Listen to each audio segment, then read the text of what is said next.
mapping. Number 6, worry time. Number 7, response prevention. Number 8, thought replacement. Which one are we going to dive into? Sure. So I'm actually going to choose one from your first menu, which was mental shortlist, which I think was a great one because a lot of very high functioning driven people have a super tenacious mind, right? Like once we get something in our minds, we're like a dog with a bone. And that can be a blessing or a curse, right? The ability, and it actually is an ability to be able to stay focused on something and not let it go out of your mind, and day in day out stay focused on it. It's actually a gift until it becomes a liability, right? So suppose that you are obsessing about your book proposal and you're like a dog with a bone with it, and you're working and working and working, and that's awesome. But then what about you send it out to every agent or every whatever, and you're done with it, and now all you have to do is just wait, right? But maybe you have an old cognitive habit of obsessing about your book proposal, right? And maybe that was a helpful habit before you press send, because it was actually helpful to keep drawing your attention back and thinking about it. But after you press send on that book proposal and send it out, just constantly going back to, like, maybe you noticed a typo, or maybe you should have included this or that. At that point, you're not helping yourself. Then you need what I call the mental shortlist. So what we do with the mental shortlist is we come up with 5 things that are going to be good, constructive, ideally attractive, juicy topics for your mind to get onto. It could be anything from getting a jump on your birthday and holiday shopping to, a list of a few people that you keep meaning to call and catch up with, but you never have time, just 5 things, planning your workout. I like to have kind of a diverse set of things, like some stuff should be work oriented, whatever.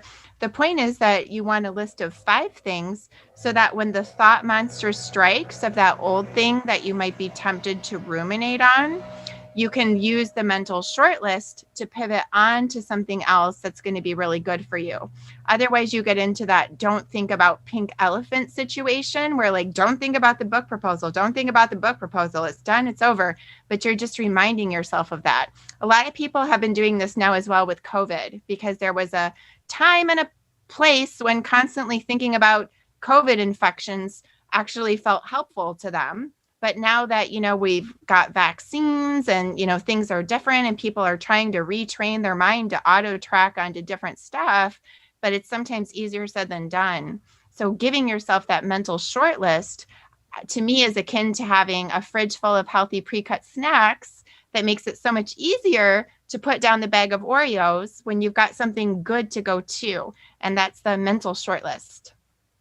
I, again, love that. I have this focus thing right here. So I have this focus reminder on my desk. But now that, as you've described that, and I always have, my focus, like, to-do list. I have a gazillion projects, and I love how you say that in your book. It's like, when you first opened your practice in New York City and just showed up for 8 hours, and whether you had clients or not, and just had this huge to-do list. And I was like, okay, like I so identified with all that.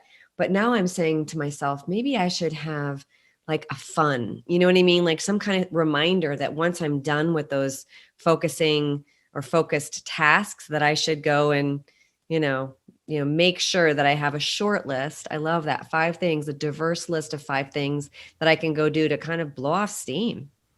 Right. That would be a great idea. And what you might also need, just to throw in one more technique from the book, is under thought replacement. So you might have an old, cognitive habit of saying, the most productive thing I can do right now is to focus on my work. And there might have even been a point in time when that was true, like when you were in the earlier stage of your career and everything else.